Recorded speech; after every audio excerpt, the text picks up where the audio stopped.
PF account disable deactivate यह एक बहुत बड़ी समस्या है। बहुत सारा मैसेज कॉल इस पर जो है आ चुका है। तो आज का वीडियो इसी पर आधारित है। पूरा वीडियो जरूर देखिए, जरा सा भी स्किप मत कीजिएगा, आपको पूरी जानकारी नहीं मिल पाएगी। वीडियो को ज़्यादा से ज़्यादा शेयर कीजिए। चैनल पर पहली बार आए हैं तो सब्सक्राइब भी कर लीजिए। इम्पोर्टेंट वीडियो हम लगातार आपके लिए लाते रहते हैं। तो चलिए बिना देरी करते हुए हम लोग टॉपिक पर आते हैं और उसको पूरी तरह से समझने की कोशिश करते हैं कि अकाउंट डिसेबल कैसे होता है, डीएक्टिवेट कैसे होता है, उसको हम लोग फिर से एनेबल किस तरह से कर सकते हैं। पीएफ अकाउंट डीएक्टिवेट, ठीक है, डिसेबल भी हो सकता है आपका। आपके केस में जो है यह डिसेबल्ड भी हो सकता है। तो दोनों केस हो सकता है आपका, ठीक है। पीएफ अकाउंट डिसेबल्ड या डीएक्टिवेट जो भी दिखाता है पोर्टल पर, देखिए एक होता है आंशिक रूप से डिसेबल्ड और एक होता है परमानेंटली डिसेबल्ड। आंशिक रूप से डिसेबल्ड में क्या होता है, परमानेंटली रूप से डिसेबल में क्या होता है, चलिए हम लोग देख लेते हैं। देखिए आंशिक रूप से जो डिसेबल होता है, जिसको पार्शियली डिसेबल्ड कहते हैं, आपने अगर गलती से श्रम कार्ड बनवा लिया है, बाहरी नियोक्ता से केवाईसी करवा लिया है, कहने का मतलब है कंपनी से, अपनी कंपनी से नहीं, किसी दूसरे कंपनी से किसी और तरीके से आपने अपना जो है केवाईसी अप्रूव करवा लिया है। केवाईसी अप्रूव करवा लिया है। केवाईसी में कौन कौन सा डॉक्यूमेंट्स होता है, तो एक होता है आपका आधार, दूसरा होता है आपका पैन और तीसरा होता है आपका बैंक। अगर यह तीनों जो है आपने गलत तरीके से किसी अन्य एम्प्लॉयर से, किसी अन्य नियोक्ता से, किसी अन्य कंपनी से किसी गलत तरीके से केवाईसी अप्रूव करवा लिया है, तो भी आपका अकाउंट जो है पार्शियली डिसेबल्ड कर दिया जाएगा। तीसरा है आधार कार्ड में बदलाव। आधार कार्ड में आपने बदलाव कर लिया है लेकिन पोर्टल पर वह आपने नहीं दिया है, ठीक है। जैसे कि आपके आधार में नाम कुछ और था और पोर्टल पर कुछ और था, ठीक है। तो आपने इसको सही करवा लिया लेकिन पोर्टल पर सही नहीं हुआ, तो इस केस में जो है आपका पार्शियली डिसेबल्ड हो जाएगा पीएफ अकाउंट। इसके बाद है आत्मनिर्भर भारत योजना, रोजगार योजना में रजिस्ट्रेशन कराना। यह सभी के लिए नहीं था, लेकिन एम्प्लॉयर ने, कंपनी ने जो है अपने एम्प्लॉयर में से मैक्सिमम लोगों का इसमें रजिस्ट्रेशन कर दिया, तो इसके कारण भी प्रॉब्लम हो रही है। तो यह चार कारण जो है, इस कारण से आंशिक रूप से जो है पीएफ अकाउंट डिसेबल्ड हो रहा है। इसके बाद आता है परमानेंटली डिसेबल्ड। पीएफ का अकाउंट जो है परमानेंटली डिसेबल्ड क्यों हो रहा है, तो देखिए जब आप पीएफ में एग्जिट रीजन, जब आप डेट ऑफ एग्जिट मेंशन कर रहे हैं, डेट ऑफ एग्जिट मेंशन कर रहे हैं, तो वहां अगर रीजन में आप डेथ डाल देंगे, ठीक है, रीजन में अगर डेथ वहां सेलेक्ट कर दिया गया है, तो इस केस में आपका जो है अकाउंट परमानेंटली डिसेबल्ड हो जाएगा, ठीक है।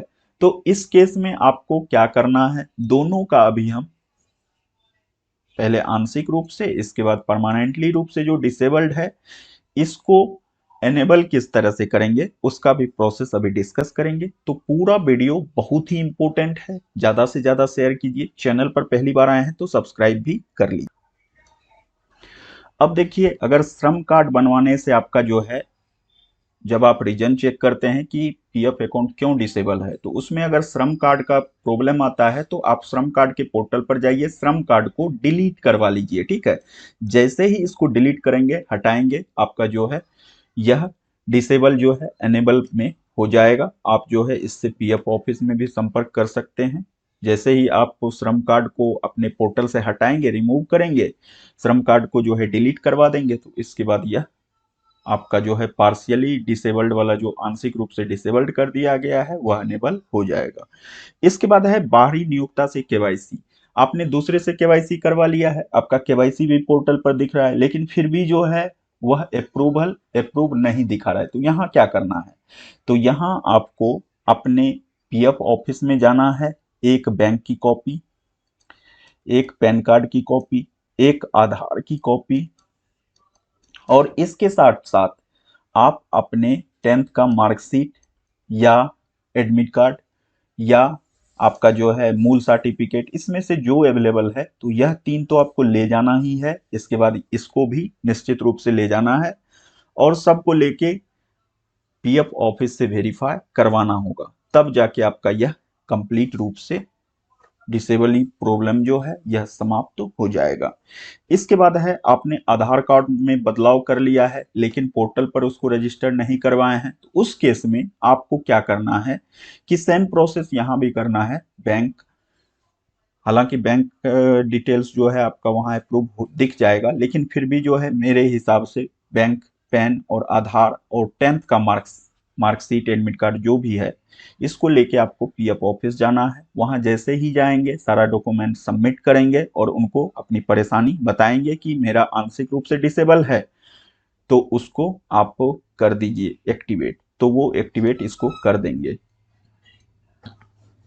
अब है आत्मनिर्भर भारत रोजगार योजना में रजिस्ट्रेशन। इसके कारण जो है अगर आपका अकाउंट जो है डिसेबल हो गया है तो क्या करना है, तो यहां देखिए, जिन भी पीएफ मेंबर का, जो भी पीएफ मेंबर हैं, सदस्य हैं, वो आत्मनिर्भर भारत रोजगार योजना के लाभ लिए हैं, या जिन भी पीएफ सदस्यों के पीएफ खाते में नियोक्ता के द्वारा, मतलब कंपनी के द्वारा आत्मनिर्भर भारत योजना का लाभ दिया गया है, उनको पीएफ ऑफिस के द्वारा जो भी पैसा दिया गया है, उनको पीएफ ऑफिस के द्वारा जो भी पैसा दिया गया है, वह पैसा रिफंड करने के बाद ही उनका अकाउंट एनेबल्ड कर किया जाएगा। ठीक है, तो जितना भी पैसा पीएफ ऑफिस के द्वारा दिया गया है उसको रिफंड करना होगा, तब जाके आपका यह आत्मनिर्भर भारत रोजगार योजना वाला जो के कारण आपका अगर डिसेबल है तो वह सही होगा। तो इसके लिए आपको एक दिन पीएफ ऑफिस में जाना है, वहां समय देना है, सारा काम कर लेना है, तब जाके आपका यह प्रॉब्लम सॉल्व होगा। इसके लिए आपको कंपनी के लेटर हेड पर भी लिखवा के लाना होगा, तब जाके यह प्रॉब्लम परमानेंटली सॉल्व हो जाएगा। ठीक है, डेथ केस अगर सेलेक्ट कर दिया गया है, परमानेंटली केस में जो डिसेबल्ड हो जाता है, अगर डेथ क्लेम सेलेक्ट कर दिया गया है रीजन में, मतलब कि किस रीजन से आपको छोड़ रहे हैं, तो वहां अगर डेथ रीजन जो है सेलेक्ट कर दिया गया है, तो उस केस में क्या करना होगा, तो देखिए यहाँ जो है एक ही सॉल्यूशन बचता है कि डेथ मेंबर का डेथ हो गया है, तो वहां जो है उसके जो नॉमिनी जो है वही पेमेंट निकाल सकते हैं। जो नॉमिनेशन किए हैं पोर्टल पर, जो नॉमिनेशन में डिटेल्स फिल किए हैं, तो जो नॉमिनी है उन्हीं के द्वारा यह पैसा विड्रॉ होगा। ठीक है, वैसे आप जो है पीएफ ऑफिस के ब्रांच जाइए, अगर उनके पास कोई ताज़ा न्यूज होगा, हालांकि यह न्यूज जो है पिछले मंथ का सारा चीज़ हम एक्टिवेट, मतलब कि उसको कलेक्ट किए हैं, इसके बाद यह जानकारी आपसे शेयर कर रहे हैं। तो कोई नया अगर नियम आया होगा तो वो पीएफ ऑफिस के जो वहाँ मैनेजर होंगे, जो मेन रहते हैं, तो उनसे एक बार जो है आप बातचीत कर सकते हैं, शायद वो आपकी इस सेकेंड वाला परमानेंटली डिसेबल्ड में मदद कर सकते हैं। तो अभी हमने आंशिक रूप से और परमानेंटली डिसेबल्ड दोनों की चर्चा की है। पूरा वीडियो बहुत ही इंपॉर्टेंट है, ज़्यादा से ज़्यादा शेयर कीजिए। चैनल पर पहली बार आए हैं तो सब्सक्राइब भी कर लीजिए। इंपॉर्टेंट वीडियो हम लगातार आपके लिए लाते हैं। चूँकि यह आर्टिकल हम इसलिए बनाए हैं कि बहुत सारे लोगों का मैसेज आया था कि इस कारण से, इस कारण से, इस कारण से मेरा अकाउंट जो है डीएक्टिवेट हो गया है, तो क्या करें। तो देखिए, यह सारा चीज़ अभी हम डिस्कस किए। वीडियो को जो है आप अपने फ्रेंड जिनके पास भी यह प्रॉब्लम है उनसे शेयर कीजिए, शायद उनकी हेल्प हो जाएगी। चलिए मिलते हैं एक और वीडियो में। अपना ख्याल रखिए, खुश रहिए, बाय बाय, जय हिंद।